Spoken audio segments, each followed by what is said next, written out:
Zapálení ohňom v srdci obídeme zem s modlitbou.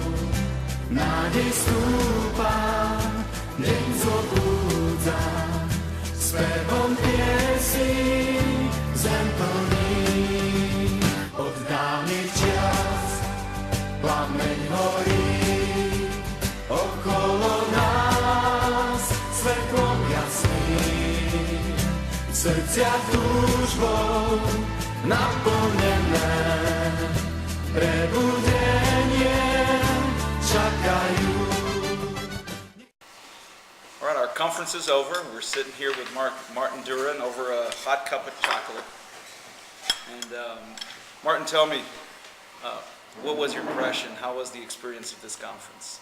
It was a tremendous time. Delegates from 6 different nations, several different languages, massively encouraging, hearing their testimonies, hearing what God has been saying to them this week. And for us, the heart is transformation. We don't just want to run a conference, but we want to see lives transformed. Only God can do that. We know, many people are right in Europe, but God's not dead. There's things happening, and these guys here just really had a hunger to see God and to hear His voice. Now, what are your plans for the future? For the future, well, definitely we've already booked dates for doing this conference again, national conference in Central Europe, but with a difference this time, such as the level of interest that this conference will be purely for Czech Republic, Slovakia, Poland, maybe 1 or 2 others, and we're going to duplicate this conference moving further east. It signifies growth, but not just growth in conferences again, growth in transformation.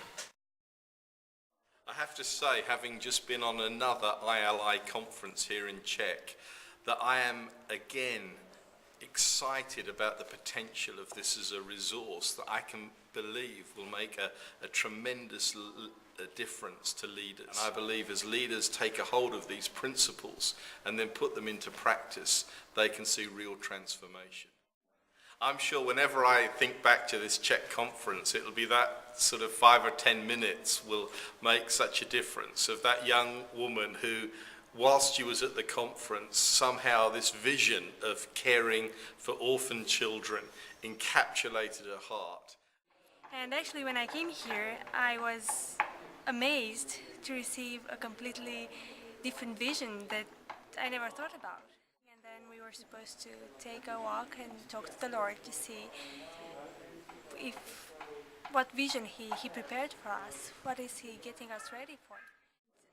I looked inside me and I realized that the need that is very strongly on my heart and is like a burden is the children, abused and abandoned children. The vision was to take 10 children in our home, or maybe more, I don't know.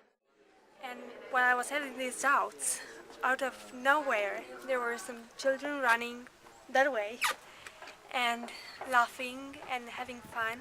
And that laughter that I heard, it was like God's voice telling me, you know what? This is what I want you to do. I want you to give back the laughter to those children. So I kept talking to the Lord, and I was in the middle of the forest and it was getting dark, and I was supposed to be back for dinner. And the Lord told me, I want you to stay here. And I said, okay.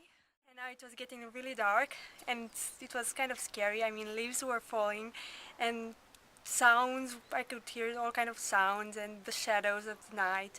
And it was pretty scary for me. And I was thinking, Lord, I really like to be back there, to have fellowship, to that warm place where I feel comfortable and accepted and loved. And then the Lord just told me, you know, this is how these children that I put on your heart feel, these abandoned and abused children. They're afraid, they're scared, the world is a dark place, and if nobody will reach them, most of them will go to eternal terror. for help because they will never hear the good news. So after a terrible life on earth, they will have... Sorry. Every child wants to have that warm place where to go, where to be loved and understood and protected. And so I knew that God is calling me to do this. So I know this is it. This is what I have to do. I'm sure of it.